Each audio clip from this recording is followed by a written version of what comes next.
Saudara, Puskesmas Sukamerindu, Kota Bengkulu mencatat peningkatan jumlah pasien yang mengeluhkan infeksi saluran pernapasan akut atau ISPA dengan gejala demam dan batuk.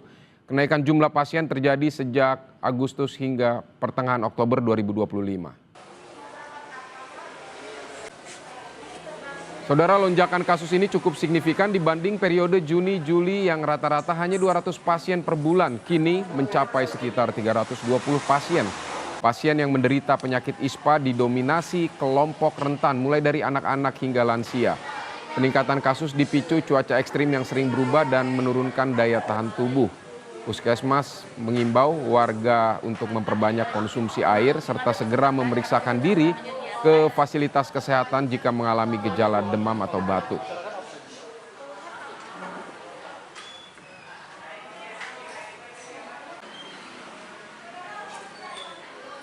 Ada batuk pilek, gitu. Biasanya yang dikeluhkan oleh pasien. Ada peningkatan kasus khususnya untuk kasus ISPA. Jika di bulan-bulan Juni dan Juli itu jumlah kasus mungkin hanya di 200-an sampai 300, nah di bulan Agustus sama September ini bisa mencapai 310 atau 320 untuk kasus ISPA sendiri. Untuk Oktober, untuk pelayanan dalam gedung sampai hari ini di tanggal 22 Oktober itu sudah mencapai 141 kasus, dan itu hanya di dalam gedung, belum untuk puskesmas pembantu atau pelayanan di luar gedung belum termasuk. Jadi peningkatannya memang lumayan signifikan. Saudara, cuaca panas ekstrim di Merauke dalam beberapa pekan terakhir juga berdampak pada meningkatnya kasus infeksi saluran pernapasan, terutama pada anak-anak. Puskesmas Mopah Baru mencatat ada peningkatan 10 hingga 20% kunjungan pasien anak yang batuk, pilek, dan ISPA. Kepala Puskesmas Mopah Baru mengatakan ada peningkatan kasus infeksi saluran pernapasan atas atau ISPA, terutama pada anak-anak. Peningkatan kunjungan pasien anak mencapai sekitar 10 hingga 20% dibandingkan bulan sebelumnya.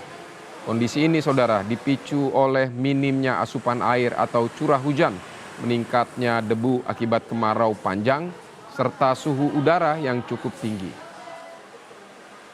Ada peningkatan, terutama untuk kasus ISPA, batuk pilek pada anak. Ya, perubahan cuaca yang terjadi beberapa akhir pekan ini nampak sekali di peningkatan sekitar 10-20% kunjungan yang anak yang tadi batuk pilek atau ISPA. Kurang air, ya istilahnya hujan kurang, kemudian debu juga meningkat, kemudian juga panas yang ekstrim, ya kita tahu beberapa hari ini suhu di Kota Merauke cukup tinggi, sehingga itu mempengaruhi kepada anak-anak yang banyak yang